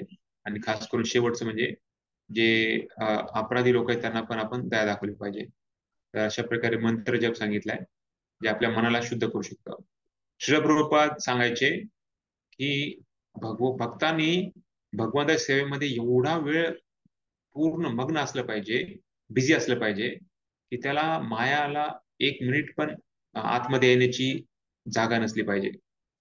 म्हणजे भगवंताचे भक्त एवढे बिझी आहेत सकाळपासून रात्रीपर्यंत की माया माया येतच नाही जवळ. कारण माया येण्याचा हेच उद्देश, माया येण्याचा चान्सच नाहीये. तर प्रभुपाद येतात, हे भक्त असा असला पाहिजे की त्यांनी भगवंताला रडलं पाहिजे भगवंतासमोर. आणि म्हणजे who is busy crying out to Krishna, त्यांनी एवढा बिझी आहे आणि भगवंताला रडत आहे, म्हणजे भगवंतासमोर रडतोय. आणि माझा जप चांगला व्हावा, sincerely trying to improve his japa will have no time to commit offences. आणि माझा जप चांगला व्हावा अशी प्रार्थना करावी. मग आपल्याला 1 मिनिट पण अपराध करण्याची वेळ नाही मिळणार. म्हणजे 2 गोष्टी प्रभुपाद देतात, एक तर पूर्ण बिझी असलं पाहिजे, आणि दुसरं आहे भगवंताला प्रामाणिकपणे प्रार्थना केली पाहिजे की माझा जप चांगला व्हावा, जेणेकरून आपण अपराध करण्यासाठी पण काही हे नाही मिळणार. प्रभुपादांना एका भक्ताने प्रश्न विचारला, प्रभुपाद, माझं जे मन आहे ना ते खूप इकडे तिकडे धावतंय, खास करून जप करण्यामध्ये, तर मी काय करायला पाहिजे? प्रभुपाद सांगतात, मन मन काबू करण्यासाठी काय गरज आहे म्हणे, जस्ट तुम्हाला जप करायचा आणि ऐकायचंय, दॅट्स ऑल. जस्ट तुम्हाला आपल्या जीवानी भगवंताचं नामस्मरण करायचं आहे आणि तुम्हाला तो आवाज ऐकायचा आहे. मग मन कुठं आलं मध्ये? म्हणजे तोंडातून तुम्ही बोलताय, कानाने ऐकताय, मन कुठं आलं मध्ये? रूपात देतात, कुणीच असं ध्यान करू शकत नाही. म्हणजे कुणीच, जसं आपण भागवत श्रवणामध्ये खूप ध्यानपूर्वक ऐकतो आपण, प्रभुपाद देतात, कुणीच ध्यान करू शकत नाही एकदम, म्हणजे रॅप्ट अटेन्शन, म्हणजे एकदम पूर्ण फोकस होऊन हे करणार नाही जोपर्यंत आपण मन शुद्ध नाहीये. आणि मन शुद्ध होणार नाही जोपर्यंत आपण आपल्या क्रिया शुद्ध नसतील. आणि क्रिया शुद्ध नाही होणार जोपर्यंत आपण आपलं जे खाणं, झोपणं, मैथून आहे, किंवा आपण स्वतः संरक्षण आहे, हे शुद्ध नाहीये. हे पहिल्या स्कंदामध्ये 3ऱ्या अध्यायामध्ये 44वा श्लोक आहे, त्याच्यामधलं तात्पर्य खूप फेमस आहे, ते तुम्ही नोट करू शकता. 1.3.44 त्याच्यामध्ये प्रभुपाद लिहितात की जोपर्यंत आपण आपल्या 4 गोष्टी, आहार, निद्रा, भय, मैथून, या 4 गोष्टी, या गोष्टीवर आपण शुद्ध करत नाही, तोपर्यंत आपली जी क्रिया आहे शुद्ध होणार नाही. आणि जोपर्यंत आपली क्रिया शुद्ध नाही होणार तोपर्यंत आपलं मन शुद्ध नाही होणार. आणि जोपर्यंत मन शुद्ध होणार नाही तोपर्यंत आपण भगवंताच्या नामाचा शुद्ध जप करू शकणार नाही आणि ऐकू पण शकणार नाही. तर त्यासाठी सांगितलंय की जेव्हा जप करतोय तेव्हा पूर्ण ध्यान लावून जप केला पाहिजे. तर रोहित सांगत होते कशा प्रकारे हे इथं बघ, पंचतत्व किती सुंदरतेनं नाचत आहे. हे एका मंदिरामध्ये विग्रहाचं हे आहे, डायरम आहे. तर पंचतत्व एकदम कीर्तनामध्ये कसे मग्न झालेले. तर जप, आपला जप पण एकदम मग्न असला पाहिजे. तर इथे बघा, इथे उदाहरण दिलेलं आहे कशा प्रकारे भरत महाराज त्यांच्या सर्व साधना त्याच्यामध्ये त्यांना विघ्न आला आणि त्यानंतर त्यांनी स्वतःची साधना कमी केली. तर हा पहिला अपराध आहे. खास करून वैष्णव अपराध, खूप हातीमाता अपराध सांगितलेला आहे. तर हातीमाता अपराध म्हणजे हातीला, जो एखादा वेडा झालेला हत्ती असतो त्याला संयम करणं खूप अवघड आहे. त्याचप्रमाणे अपराध, वैष्णवाच्या प्रती अपराध झाला तर तो खूप भयानक अपराध आहे. तर त्यामुळं एक कुणीही भक्ताला असं हे केलं नाही पाहिजे, अपराध केला नाही पाहिजे, द्वेष नाही केला पाहिजे. खास करून त्यांनी एखाद्या भक्ताने पहिले, जसं प्रभुपादांच्या वेळेस पण एक भक्त होते आणि ते पहिले बॉलिवूडमध्ये होते, आणि त्यांचा जो फोटोमध्ये पेपरमध्ये एक फोटो आला बघा, बॉलिवूडमध्ये पहिला फोटो आणि आता भक्त झाल्यावर साडी, तिलक असा लावलेला एक फोटो. तर बरेच भक्त त्यांना छळायला लागले. प्रभुपादांकडे हे मॅटर केलं. प्रभुपाद म्हणे, आपण भक्त झाल्यानंतर पहिलं सगळं विसरून जावं म्हणे. आपण पहिले कोण होतो, पहिले काय होतं, स्वतःसाठी स्वतः आपण नाही विसरायला पाहिजे, कारण जेणेकरून आपण नम्र राहू. पण दुसऱ्यांच्या जीवनामध्ये आपण नाही बघितलं पाहिजे की अरे हे काय होते, त्यांनी काय काय केलंय असं. तर ते मग अपराध होऊ शकतो. तर आपण पहिले कोणी पाप केले असेल, कोणी काय झालं असेल, तर ते सगळं विसरून जायला पाहिजे. तर त्यांची जात कुठली होती, त्यांचा वर्ण कुठला होता, त्यांचा देश कुठला होता, हे सर्व भक्त झाल्यावर सगळं विसरून झालं पाहिजे. हा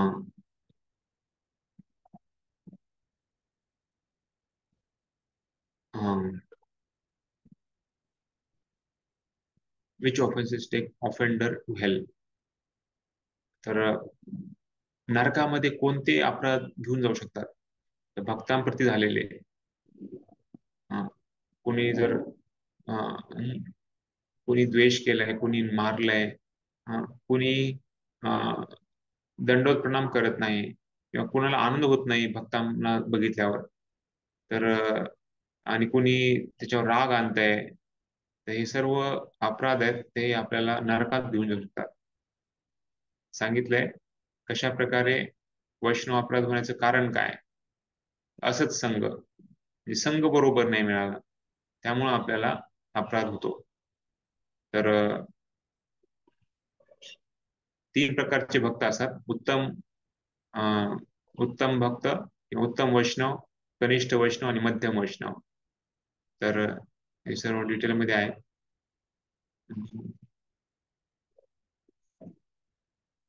आपण बघितलंय मागच्या वेळेस उत्तम भक्त, मध्यम भक्त आणि कनिष्ठ भक्त. आणि ह्याच्यामध्ये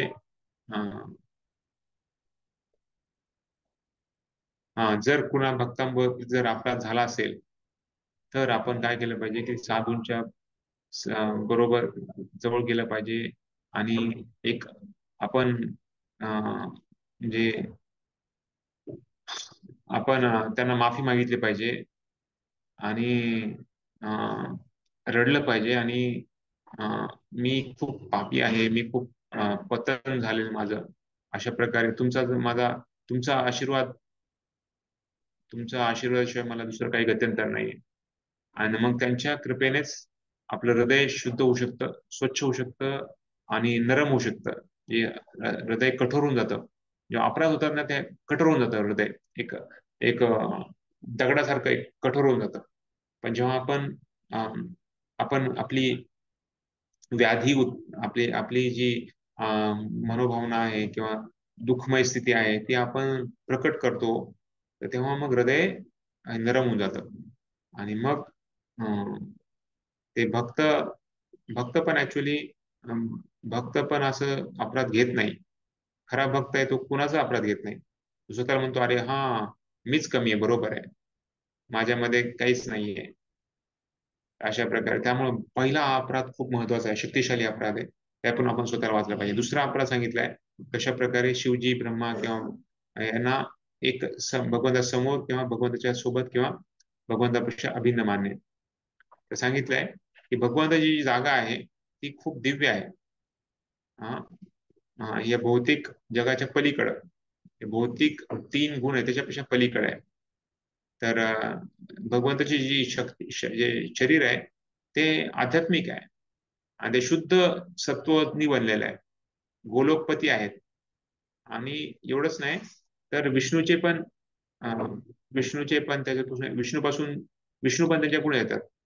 तर 64 जे गुण आहेत ते कृष्णाने सांगितलेले आहेत, आणि 60 ते विष्णूचे, 55 ते शिवजीचे, आणि बाकी सर्वांचे 50, अशा प्रकारे. तर एक जसं पुरुष अवतारास आणि जीव, तर त्यांना सांगितले की पुरुष अवतारात जीवन among which are the demigods obtain their qualities from Krishna in the same way as electric bulb receives its energy from the power station. जसं पॉवर स्टेशन पासून इलेक्ट्रिक बल्बला शक्ती मिळते किंवा जी ऊर्जा मिळते, त्याचप्रमाणे पुरुष अवतार किंवा जीव आहेत किंवा जे देवी देवता आहेत, त्या सर्वांना भगवंतापासून सगळं काही मिळते, त्यांचे गुण मिळतात. कृष्ण आणि कृष्णाच्या नावामध्ये काही फरक आहे का? तर ते एकच आहे, स्वतः कृष्ण आहे. मग पण असं देवी देवतांचं नाहीये किंवा बाकी जीवात्म्याचं नाहीये. आणि आपण दुसऱ्या अपराधापासून कसं वाचू शकतो, की आपण स्वतःला एक म्हणजे आपण स्वतःला रिपेंट केलं पाहिजे. रिपेंट म्हणजे एक आपण स्वतः आपल्याला जे प्रार्थना केली पाहिजे प्रामाणिकपणे. भगवंताच्या नावाला आपण शरण गेलं पाहिजे, त्यांचा आश्रय घेतला पाहिजे आणि पुन्हा हा अपराध होऊ नये याची पण पूर्ण खात्री बाळगली पाहिजे. तर शो शोष हे केलं पाहिजे आपण स्वतःला रिपेंट म्हणजे म्हणजे मी काहीतरी केलं होतं आणि आता मी मला दुःख होत आहे, अशी भावना आपण झाली पाहिजे. तिसरा अपराध सांगितलं येतं कशा प्रकारे आपल्या गुरुंना आदर सन्मान नाही देणे, अनादर करणे. तर गुरु हा आपल्याला भगवंताचे नाम देतो, सांगितलंय. प्रभुपाद लिहितात की आपले गुरु जे आहेत ते एक प्रतिनिधी आहेत, भगवंताचे प्रतिनिधी आहेत आणि त्यांना आपण त्या मार्गाने आपण त्या दृष्टीने आपण त्यांना बघितलं पाहिजे. अशा आचार्यांना जर आपण द्वेष केला तर भगवंताचाच द्वेष केल्यासारखा आहे.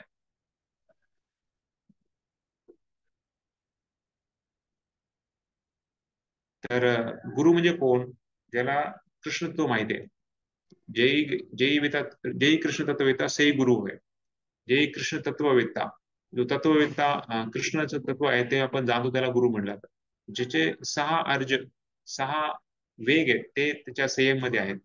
जो एक ब्राह्मण, क्षत्रिय, वैश्य, शूद्र, ब्राह्मण, शूद्र, एक गृहस्थ किंवा संन्यासी हा कोणी पण असू शकतो. म्हणजे गुरु असा नाही की फक्त संन्यासी असला पाहिजे. गुरु कोणी ब्राह्मण असेल, कोणी शूद्र असेल, कोणी गृहस्थ असेल किंवा कोणी संन्यासी असेल. तो ज्या व्यक्तीला तो दीक्षा देणार आहे त्या जीवात्म्याला तो जन्ममृत्यू चक्रातून सोडेल अशा प्रकारे त्याची पात्रता असली पाहिजे. तो गुरु आहे. ज्यांनी शास्त्राचं चांगलं अध्ययन केलेलं आहे आणि तो दुसऱ्यांना पण चांगलं ज्ञान देऊ शकतो. तो भक्तीमध्ये खूप स्थिर आहे, ब्रह्मनिष्ठ आणि दुसऱ्यांना पण भौतिक जीवन त्याग करा आणि आध्यात्मिक जीवन चालू करा अशा प्रकारे तो दुसऱ्यांना प्रेरणा देतो. तो आचार्य आहे आणि तो स्वतःच्या जीवनाद्वारे आपल्या आचरणाद्वारे दुसऱ्यांना सांगतो. आचार्य म्हणजे आचरणाद्वारे दुसऱ्यांना सांगणे. आपण कशा प्रकारे गुरुची सेवा करू शकतो,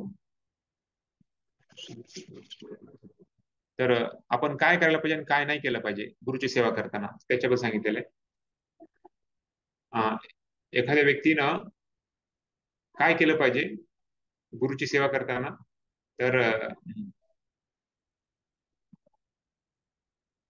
आपण आपल्या कृष्ण वर्शिप चालू करायच्या अगोदर आपण गुरुची पूजा केली पाहिजे, गुरुला प्रार्थना केली पाहिजे. जसं आपण आपल्या मंदिरात पण कृष्णाची सेवा करायची चालू करायच्या अगोदर आपण गुरुला पहिले फुल अर्पण करतो. जसं कोणी भक्त मंदिरात जर स्वयंपाक करायला येत असतील माताजी लोक किंवा प्रभूजी लोक कोणी बॅकअप करायला येत असेल किंवा कोणी प्रभूजी लोक कोणी जर अर्चन करायला पूजा वगैरे करायचं आरती करायला येत असतील तर सर्वप्रथम आपण जेव्हा मंदिरामध्ये जातो, अल्टरमध्ये जायच्या अगोदर भगवंताचे गुरुचे फोटो असतात त्यांना आपण तिथे फूल दाखवतो, त्यांना प्रार्थना करतो, त्यांच्या आशीर्वादानच मग आपण आतमध्ये जात असतो. तर गुरुला चांगलं एक आसन दिलं पाहिजे, त्यांना पादत्राणे दिले पाहिजे, त्यांना पद्म वॉश केले पाहिजे, म्हणजे पाय चरण धुतले पाहिजे आणि त्यांना एक चांगलं कपडा दिला पाहिजे.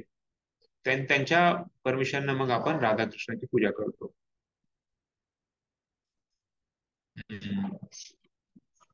आणि मग प्रसाद म्हणून त्यांना पुन्हा आपण प्रसाद म्हणून गुरुला देतो. आपण म्हणजे पहिले विग्रहांना दाखवतो आणि विग्रह झाल्यानंतर मग तो प्रसाद बनतो. प्रसाद आपण गुरुला दाखवतो. जेव्हा आणि जिथे जे आपण गुरुला बघतो तिथे आपण दंडवत प्रणाम, खास करून पुरुष वर्गाला दंडवत प्रणाम आणि माताजी म्हणून पंचांग प्रणाम आपण करतो. गुरु जिथे पण दिसतील आपण त्यांना आपण प्रणाम केला पाहिजे. त्यांचे जे जे शिक्षा आहेत त्या खूप गंभीरतेने आपण घेतल्या पाहिजे आणि त्यांचं उच्चिष्ट आहे ते आपण स्वीकारलं पाहिजे. खूप म्हणजे योग्य भावनेनं आपण असं काही बोललं नाही पाहिजे की जे आपल्या गुरुला आवडणार नाही. त्या प्रकारे आपण बोललं नाही पाहिजे किंवा क्रिया नाही केली पाहिजे आणि त्यांच्या चरणी आपण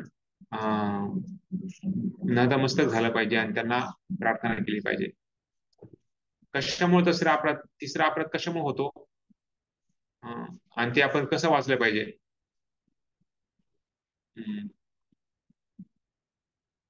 जर आपण ऍक्च्युली आपल्या गुरुचे वाणी आहे ना, खास करून प्रवचन, तर ते आपण योग्यतेनं ऐकलं पाहिजे, चांगलं ऐकलं पाहिजे.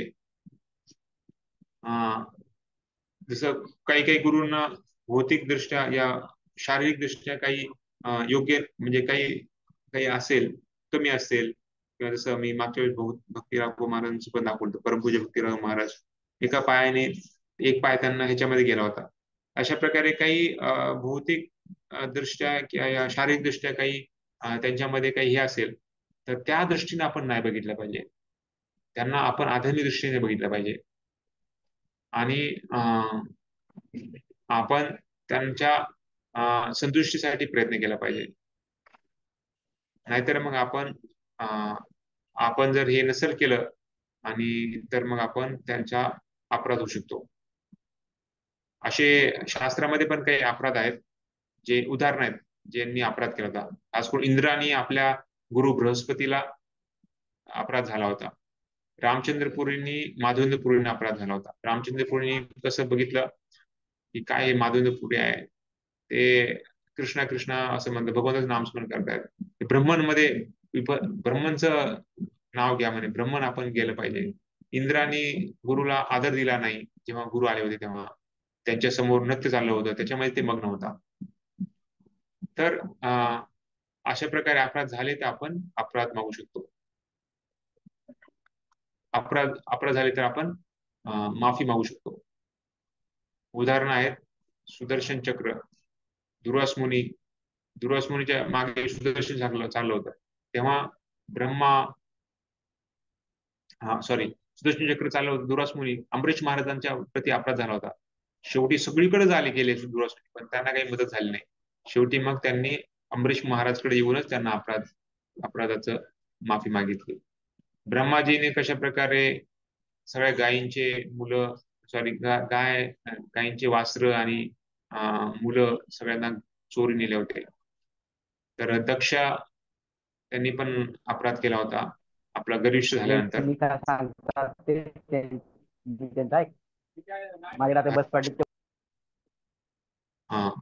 आणि अशा प्रकारे खूप उदाहरण आहेत.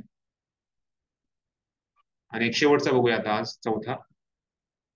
कशा प्रकारे चौथा अपराध, तर चौथा अपराधामध्ये सांगितलंय की वैदिक शास्त्रे किंवा त्याच्या प्रमाणाची अवज्ञा करणे.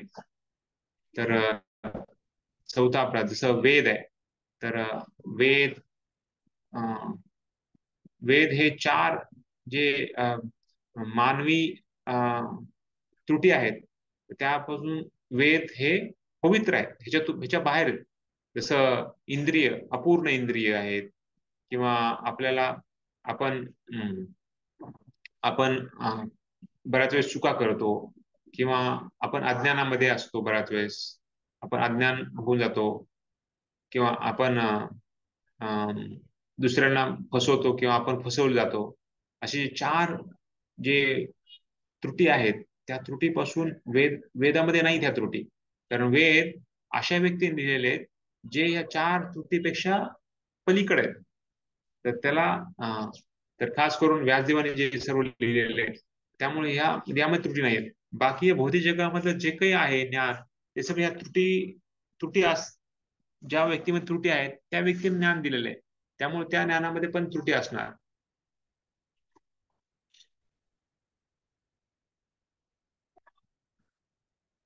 संबंध, अभिधी आणि प्रयोजन. तर ह्या 3 गोष्टी खास करून वेदामध्ये आपल्याला संबोधित केल्या जातात. तर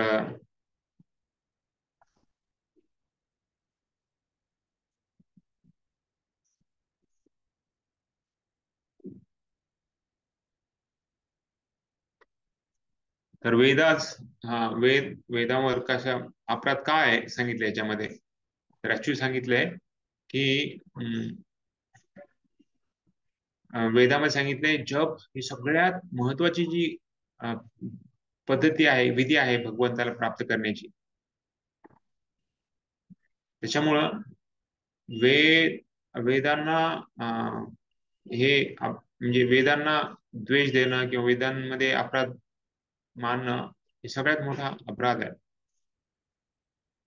कारण ते नामाची महिमाला पण आपण कमी होऊ शकते. आणि मग कसा आपण ते अपराध झाला असेल तर कसा आपण तो त्याच्यातून मुक्त होऊ शकतो. तेच पुन्हा त्यांनी ते सांगितले. आपण स्वतःला ऍक्च्युली आपण स्वतःला हे केलं पाहिजे. आपल्याला एक मी रिपेंटचा अर्थ रिपेंटचा अर्थ मराठीमध्ये रिपेंटचा अर्थ माहिती आहे कुणाला काही? रिपेंट म्हणजे काय? रिपेंट म्हणजे मला खूप हे दुःख होत आहे की अशा प्रकारे मी माझ्या हातून घडलं. तर इंग्लिश टू मराठी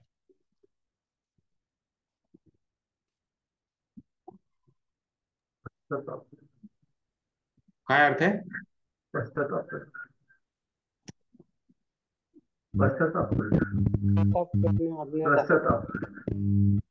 हा, पश्चाताप.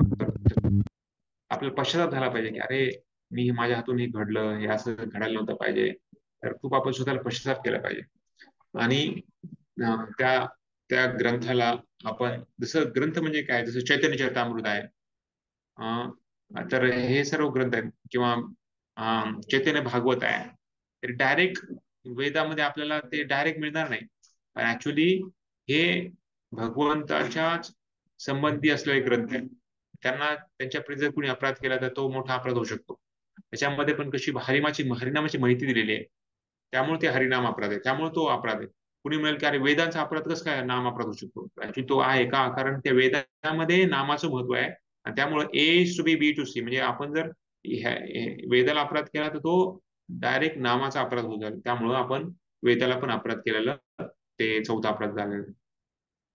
आणि आदरपूर्वक आणि एक फूल वाहून किंवा तुळशी वाहून श्रीमद भागवत आणि बाकी सर्व या वेद आहेत किंवा जे ग्रंथ आहेत त्यांना आपण पूजा केली पाहिजे. अशा प्रकारे हा चौथा अपराध आहे. अशा प्रकारे हे 4 अपराध आपण बघितले. हे खूप महत्वाचे अपराध आहेत. आणि हे ऍक्च्युली हे जर अपराधापासून जर आपण वाचवलं स्वतःला, तर ऍक्च्युली आपला जो नाम आहे ना, तो आपण खूप चांगल्या प्रतीने आपण घेऊ शकतो. तर हरिनाम रोजच्या रोज आपल्याला घ्यायचा आहे. रोज आपण त्याचा 2-2 तास आपण करताय. त्यामुळे तो योग्य कसा होईल यासाठी आपण पूर्ण प्रयत्न केला पाहिजे. हरे कृष्ण. कुणाला काही प्रश्न आहे का त्या नाम अपराधाबद्दल?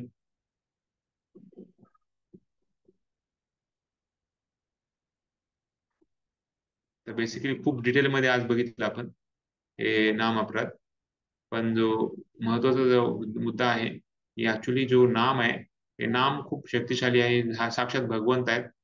आणि त्यामुळे त्या नावाला आपण योग्य चैतन्याने, शुद्ध भावनाने आपण जर जे घेण्याचा प्रयत्न केला तर ते नाव आपल्याला म्हणजे साक्षात भगवंताशी प्राप्ती करू शकतो आपण. एवढं सोपा विधी आपल्याला दिलाय कलियुगामध्ये. पण त्याच्यातून अपराध पण तेवढेच होऊ शकतात. त्यासाठी अपराध न व्हायला आपण प्रयत्न केला पाहिजे. नामजप करा आणि अपराध करू नका, एवढे 2 गोष्टी सांगितल्या चैतन्य महाप्रभूंनी. शुद्ध भक्ती जर केली, खास करून नामजप करायचा आणि अपराधापासून टाळायचं, आपण भगवत प्राप्ती या जन्मात करू शकतो. हरे कृष्ण. ठीक आहे, उद्या कंटिन्यू करूया हे उरलेले अपराध आणि त्यानंतर मग पुढचा धडा. उद्या पण 3 वाजता आपल्याला. हा, उद्या पण 3चा ऍक्च्युली. कंटिन्यूच ठेवायचा टाइम हा हा टाइम कंटिन्यू ठेवायचा का? नाही नाही, ऍक्च्युली मी थोडं मायापूरला आहे प्रयोजित, थोडस इकडे ओके ओके टाइम. ठीक आहे. हरे कृष्णा कृष्णा कृष्णा हरे हरे, हरे राम राम राम हरे हरे. श्रील प्रभुपाद की जय, गौर भक्तवृंद की जय. जय गौर प्रेमानंदे, हरि हरि बोल. हरी हरी